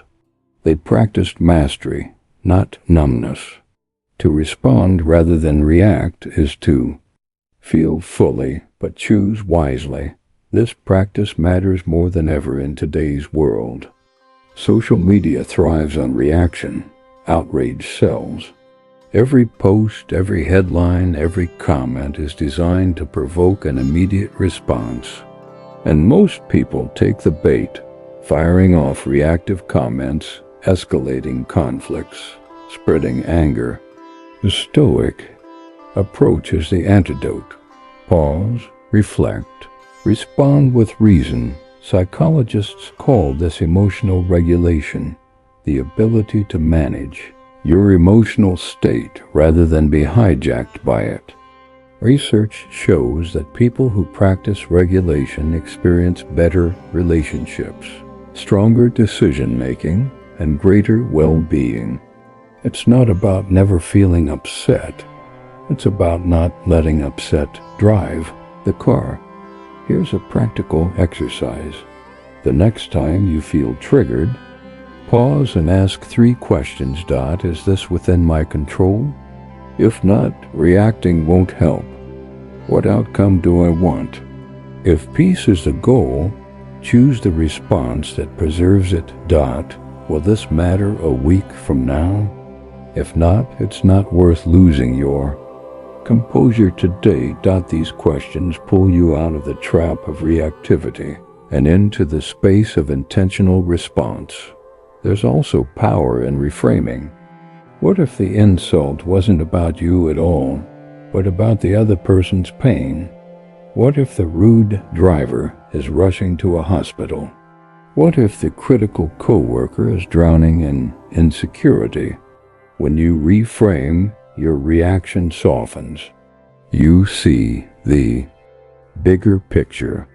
You respond with patience instead of rage. Of course, this isn't easy. Controlling your reactions takes practice. You will fail. You will react impulsively at times. But each failure is also practice. Practice in humility, in learning, in trying again. The Stoics never expected perfection. They expected effort. Over time, as you practice, you begin to notice something remarkable. Calm becomes contagious. Just as panic spreads in a room, so does composure. When you respond instead of react, you shift the atmosphere. You show others it's possible to stay steady in the storm, and often they rise to meet your steadiness. This is leadership. This is strength, not loud, not flashy, but steady and consistent. In a world that rewards outrage, calm is authority. People trust those who do not lose themselves in chaos. So remind yourself each morning, I cannot control the world, but I can control myself. I cannot stop people from provoking me, but I can choose not to be provoked. I will not hand over my power to anger, to fear, or to impulse. I will pause. I will breathe. I will choose. I will not react. I will respond. And in that choice lies my freedom, my peace, and my strength. When was the last time you truly felt the weight of this simple fact? You are alive today, not yesterday, not tomorrow, but this very day. You opened your eyes, your lungs filled with air. Your heart beat without asking for permission. That alone is extraordinary. Yet most of us forget. We rush past it, lost in worry, distraction, or routine, and miss the miracle of simply being here. The Stoics never wanted us to forget. They carried with them the practice of memento mori. Remember that you must die, not to frighten themselves, but to sharpen their awareness of life. Marcus Aurelius wrote, "You could leave life right now. Let that determine what you do and say and think." To him, every day was not guaranteed, but gifted.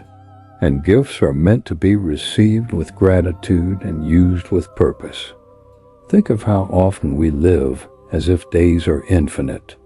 We postpone joy, telling ourselves, I'll rest when things slow down. I'll take that trip one day. I'll call that friend tomorrow. But tomorrow is not promised. The only day that belongs to you is today. If you waste it, you waste the only thing that is truly yours. This is not meant to scare you. It is meant to wake you up. To live as if today is a gift is to stop waiting for the perfect conditions. It's to embrace the messy, unpredictable reality of now and ask, how can I make the most of this? The truth is, you don't need extraordinary circumstances to live fully. You need presence. You need to notice the small joys, the sunlight on your face, the laughter of a child, the taste of your morning coffee, the conversation that warms your heart. These are not background noise.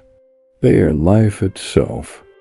Modern psychology calls this mindfulness, the practice of being fully present in the moment. Studies show it reduces stress, improves focus, and increases well-being. The Stoics practiced mindfulness long before the word existed. They trained themselves to bring their attention back to what was real, the task at hand, the breath in their lungs. The privilege of being alive. But making the most of today is not just about savoring small pleasures. It's also about courage. It's about doing the things you know matter, even if they scare you. Having the hard conversation, starting the project you've been delaying, taking the step toward the life you want. When you see today as a gift, you stop wasting it on hesitation. You act. Seneca wrote, "It is not that we have a short time to live, but that we waste much of it." The waste comes not from rest or enjoyment, but from distraction, procrastination, fear. We think we're protecting ourselves by postponing, but what we're really doing is trading the gift of today for the illusion of tomorrow. So how do you make the most of today? Start with intention. Ask yourself in the morning, if this were my last day, what would matter most? Maybe it's spending time with loved ones. Maybe it's moving one step closer to a dream. Maybe it's simply living with kindness and integrity. Let that answer guide your actions. Second, eliminate the trivial. If today is a gift, why waste it on endless scrolling, gossip, or arguments that will be forgotten tomorrow? Protect your time like the treasure it is. Redirect your focus toward what leaves you stronger, wiser, more alive. Third, give. A day well lived is not only about what you take in, but what you pour out. A kind word, a generous act, a moment of encouragement. These are ways of multiplying the gift of today. When you give, you not only enrich others, you enrich yourself. And finally, practice presence. Slow down enough to notice. Breathe deeply. Taste your food. Look people in the eye when they speak. Put your phone down and experience the moment fully. Life is happening now, not later, not in memory, but here. Making the most of today doesn't mean packing it with constant activity. It means aligning it with what truly matters. Some days that means hard work. Other days it means rest. Always it means intentionality. Why not think of life like a string of pearls? Each day is a single bead. Alone, one bead may not seem like much, but strung together they form something beautiful. The quality of your life is the sum of how you live each day. And since today is the only bead you can hold, treat it with care. So remind yourself each morning, today is not owed to me. It is given to me. It is a gift more valuable than money, more precious than status, more fleeting than I. Dare to admit, I will not waste it in distraction or fear. I will fill it with gratitude, with courage, with presence. I will love, I will act, I will grow. I do not know if tomorrow will come, but I know I have today, and today I will make the most of it. Perfection is one of the most seductive lies of our time. From the curated feeds of Instagram to the flawless resumes on LinkedIn, everywhere you look, the message is clear: you must be perfect or you are not enough. And yet, this pursuit of perfection is a trap. It paralyzes action. It suffocates creativity. It convinces you that unless everything is flawless, it isn't worth doing. At old Dot, the Stoics would laugh at our obsession with perfection. For them, life was not about flawless execution. It was about steady progress. Marcus Aurelius never wrote about becoming the perfect man. He wrote about striving to be better than yesterday, about correcting mistakes, about learning from failure. Perfection was not the goal.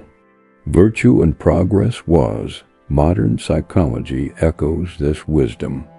Carol Dweck's concept of the growth mindset shows that those who believe in progress, who see mistakes as opportunities rather than verdicts, achieve far more than those trapped in perfectionism. Why? Because perfectionism paralyzes. If you can't do it perfectly, you won't do it at all. But progress frees you. One small step becomes another and another until momentum builds into transformation. Think of the countless projects abandoned because their creators thought they weren't good enough yet. The book never written, the business never launched, the painting never finished, all casualties of perfectionism. Meanwhile, those who dared to produce imperfectly improved with each attempt. The Stoics understood. It's not about one flawless stroke, it's about the discipline of showing up again and again. Seneca said, "While we wait for life, life passes." Perfectionism is waiting. Progress is living. In practice, choosing progress over perfection means embracing imperfection as part of the process. The Japanese concept of wabi-sabi, finding beauty in imperfection, aligns perfectly with Stoic thought. A cracked vase repaired with gold in the art of kintsugi becomes more beautiful because of its flaws. So too do our lives gain depth not from perfection, but from scars, mistakes, and lessons. Consider the difference in energy between two mindsets. The perfectionist asks, "What if it's not good enough?" The progress-minded asks, "What can I learn from this step?" The first paralyzes, the second propels. The perfectionist waits for the right time, the perfect conditions. The Stoic acts now, trusting that even imperfect action has value. Perfectionism also destroys peace because it ties worth to outcomes. If the work isn't flawless, the perfectionist feels worthless. But Stoicism roots worth in virtue and effort, in alignment with values, not in external applause. That shift liberates you from the crushing weight of perfect. Modern neuroscience shows why this matters. Perfectionism triggers chronic stress. The brain perceives every imperfection as threat, keeping the body in fight or flight mode. Over time, this erodes health and focus. Progress, on the other hand, activates reward pathways. Each step forward releases dopamine, reinforcing momentum. Progress heals. Perfectionism harms. Let's bring this into daily life. If you want to start exercising, don't wait for the perfect routine or equipment. Walk today. If you want to write, don't wait for the perfect sentence. Write one imperfect paragraph. If you want to repair a relationship, don't wait for the perfect apology. Begin with one sincere word. Progress compounds. Perfection never begins, and here's the paradox. Progress eventually creates excellence. Perfectionism blocks excellence by preventing action. but steady progress, imperfect, messy, relentless, builds mastery over time. Think of musicians, athletes, leaders. Their greatness wasn't born in perfection, but in countless hours of flawed practice. The Stoics remind us, excellence is a habit, not a single act, and habits are built not by perfection, but by progress. So remind yourself each morning, I will not chase the illusion of perfection, because perfection is a prison. I will choose progress, one step at a time, one decision at a time. Every mistake will be my teacher, every stumble part of my stride. I will act, I will learn, I will improve. Progress is freedom, perfection is change. And today I choose freedom. In every age, people try to bargain with their worth. They tie it to salaries, to social approval, to the opinions of bosses, partners, strangers. And in doing so, they reduce something infinite to something fragile. But Stoicism teaches a radical truth. Your worth is not negotiable. It cannot be increased by praise or diminished by insult. It is not dependent on circumstance. It is inherent. Epictetus embodied this. Born a slave, crippled, owning nothing, he had every reason to believe his worth was zero by society's standards. Yet he insisted, freedom and dignity are found in the mind. His masters could command his labor, but not his soul. That conviction turned him from slave to philosopher, from property to teacher of emperors. His life shouts the truth. Worth is not given by others. It is recognized within. In today's world, this lesson is urgent. Cancel culture convinces people their worth is shattered by one mistake. Toxic workplaces convince employees they are valuable only if they overwork. Manipulative relationships convince people their worth depends on compliance. These are all lies. They trade your dignity for control. The Stoic response is defiance. You cannot buy or sell my worth. It is not on the table. Marcus Aurelius wrote, your value is determined by what you value.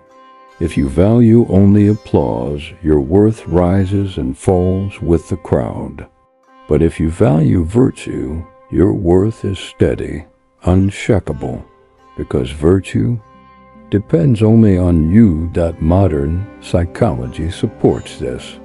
Research on self-esteem versus self-worth shows that external-based esteem is fragile, but internal-based worth creates resilience. When worth is tied to external validation, rejection feels like annihilation. But when worth is anchored in internal values, criticism loses its sting. Here's the trap. Society profits from making you doubt your worth. If you feel not enough, you'll buy more, work harder, chase approval endlessly. But the Stoics offer immunity. They remind you, you are already whole. No job, no partner, no follower count can add or subtract from your core dignity. Consider relationships. When worth feels negotiable, people tolerate abuse, disrespect, neglect, because they believe their value depends on keeping someone else's approval. But when worth is non-negotiable, boundaries become possible. You no longer beg for scraps of validation. You expect respect and you walk away when it isn't given. Or consider the workplace. Employees who think their worth is negotiable burn out, sacrificing health and family for a title. Those who know their worth is fixed work with integrity, but refuse exploitation. They serve, but they do not sell their soul. Epictetus taught, no man is free who is not master of himself. And mastery begins with recognizing that your dignity cannot be auctioned. It is beyond bargain. This doesn't mean arrogance. It doesn't mean refusing feedback or believing you're flawless. It means anchoring worth in what cannot be taken from you, your character, your choices, your inner freedom. When you wake each day, ask yourself, what am I worth? If the answer changes depending on likes, income, or compliments, you are negotiating. But if the answer is steady, I am worthy because I am virtuous, because I am alive, because my mind is mine, then you are free. So remind yourself each morning, my worth is not on trial, not up for sale, not subject to negotiation. No insult can subtract it, no praise can inflate it. My worth is anchored in my character, in my choices, in my humanity. I will no longer beg for validation or surrender dignity for approval. I am not a product. I am a person. My worth is not negotiable. In a restless world, stillness feels almost impossible. Every device in your pocket screams for attention. Every headline demands outrage. Every app fights to keep you scrolling. Noise has become the default. And yet Stoicism whispers a timeless truth. Stillness is power. The Stoics called it ataraxia, a state of inner calm, free from disturbance. Not the absence of problems, but the presence of steadiness in the midst of them. Marcus Aurelius, ruling an empire in chaos, found moments of stillness in writing his meditations. Epictetus, once a slave, found stillness in mastering his mind. Stillness is not escape, it is strength. Modern neuroscience explains why. The parasympathetic nervous system, the body's calming system, activates during stillness. Breathing slows, stress hormones drop, clarity rises. In stillness, your brain shifts from survival mode to creative mode. Solutions appear, perspective widens, resilience grows. But in today's culture, stillness is treated as weakness. We glorify busyness, hustle, endless motion. To pause is to fall behind. Yet this constant stimulation burns us out. Anxiety soars. Depression spreads. People are exhausted not from lack of activity, but from lack of rest. The Stoic answer is countercultural. Seek stillness daily. It doesn't mean retreating to a monastery. It means creating moments of silence within the noise, pausing before you speak, breathing before you react, reflecting before you decide. Stillness is not doing nothing. It is doing the most important thing, reclaiming control over your mind. Leaders who embody stillness radiate authority. In a crisis, panic spreads. Fast, but calm spreads too. When you hold your composure, you give others permission to breathe. This is why armies, companies, and families rally around the calm leader, not the frantic one. Stillness commands trust. Carl Jung noted, your vision will become clear only when you can look into your own heart. That clarity requires stillness. Without it, you live in reaction, tossed around by every external wave. With it, you live in response, anchored in inner strength. Stillness also deepens presence. When you slow down enough to notice, life stops rushing past. You taste your food, you hear your children's laughter, you feel the warmth of sunlight. These are not small things, they are the essence of life. Without stillness, you miss them. Practical steps. Begin mornings with 2 minutes of silence before touching your phone. End days with reflection, asking, what did I do well? What can I improve? Breathe deeply when you feel anger rising. Walk without headphones sometimes, letting your mind settle. Over time, these small acts build an unshakable inner stillness. And here's the paradox. Stillness doesn't make you passive, it makes you powerful. From stillness comes clarity. From clarity comes decisive action. Stillness is not retreat. It is readiness. So remind yourself each morning, my power is not in constant motion, but in stillness. I do not need to be frantic to be effective. I do not need to be loud to be strong. In stillness, I reclaim my mind, restore my spirit, and ready myself for action. The world may spin in chaos, but I will remain steady, calm, unshaken. Stillness is not weakness, it is my greatest power. 18. Reminders. At first, they may sound like simple affirmations, words you repeat to yourself in the morning. But if you've followed this journey, you know by now they are far more than that. They are a framework for living. They are anchors in a stormy sea. They are a daily ritual that aligns you not with fleeting motivation, but with timeless principles that can carry you through any chaos modern life throws your way. We live in a world designed to pull you away from yourself.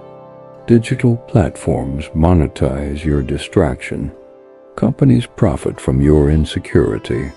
Social pressure exploits your need for belonging. Every day, forces outside of you try to dictate how you feel, what you value, who you become. And unless you fight back, you end up living reactively, not intentionally. The Stoics knew this battle long before the internet existed. They lived in empires full of corruption, noise, and uncertainty. Yet they built an inner fortress. They practiced daily, reminders that centered them. Marcus Aurelius didn't write his meditations for the world. He wrote them for himself, so that when life attacked him, he would remember who he was. That's exactly what these reminders are for you. Not just nice phrases, but shields and weapons. Each one, taken individually, offers strength, but together they form a philosophy of living that can transform your mornings and therefore your entire life. You might wonder, why do we need these reminders today in the 21st century when we have technology, therapy, self-help books, and countless motivational voices? The answer is simple, because all the noise around us is only intensified. We live in the age of burnout. Studies show record levels of workplace exhaustion, anxiety, and depression. People are always on, yet rarely present. Time, energy, and peace, the sacred triad of life, are constantly under assault. We live in the age of comparison culture. Algorithms shove highlight reels of strangers into your hands 24/7. You compare your ordinary days to their extraordinary moments. You measure your timeline against theirs, forgetting that every path unfolds differently. We live in the age of fragile attention. Notifications fracture focus. Outrage fuels clicks. Patience is lost in the chase for speed. Calm, silence, and stillness, once natural parts of human life, now feel like luxuries. Against this backdrop, Stoic reminders are not luxuries. They are survival tools. They are the antidotes to forces that would otherwise control you. Look closer, and you'll see that the 18 reminders are not random. They form a system. Identity, who you are, is not fixed by your past. Part 1. Your worth is not negotiable. Part 17. You are always enough, even as you grow. Part 6. Agency. You are the author, not the audience, of your life.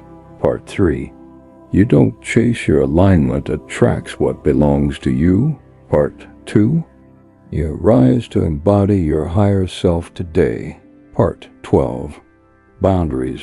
Your time, energy, and peace are sacred. Part 4. Discipline and consistency guard you. Part 5.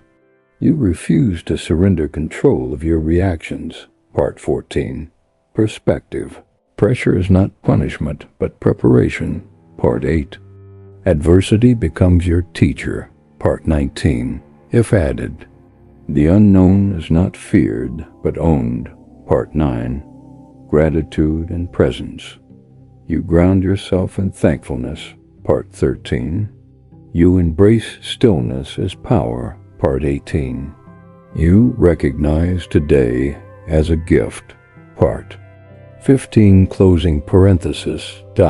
This is not self-help fluff.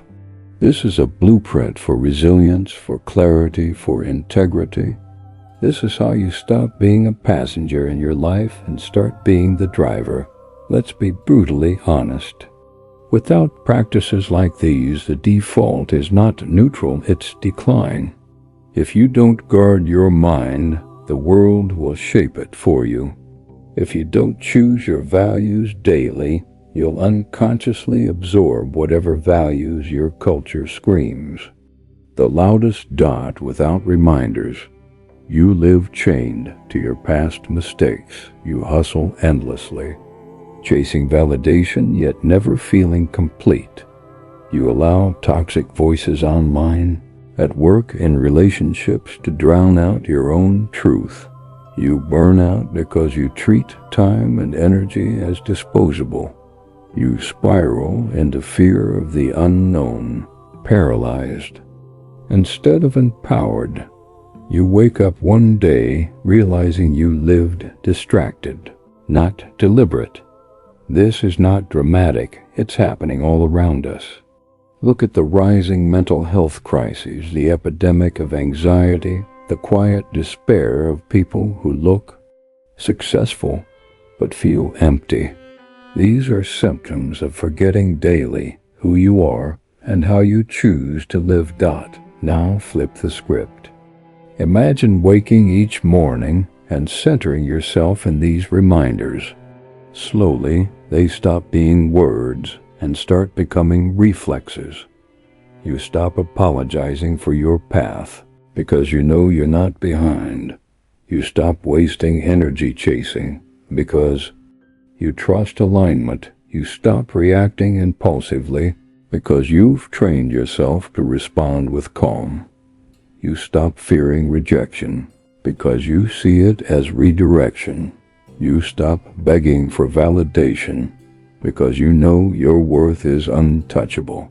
You stop postponing joy because you live as if today is a gift. And what happens then? People notice. They see in you something rare. Composure in chaos, confidence without arrogance, ambition without desperation. Your steadiness becomes contagious. You inspire others not by speeches, but by presence. This is how leaders are made. This is how legacies are built. What makes Stoicism unique is its practicality. These are not abstract ideas for philosophers in ivory towers. They are tools for soldiers, emperors, workers, parents, anyone navigating chaos. And today, we are all navigating chaos. Financial instability, political division, technological disruption, personal challenges.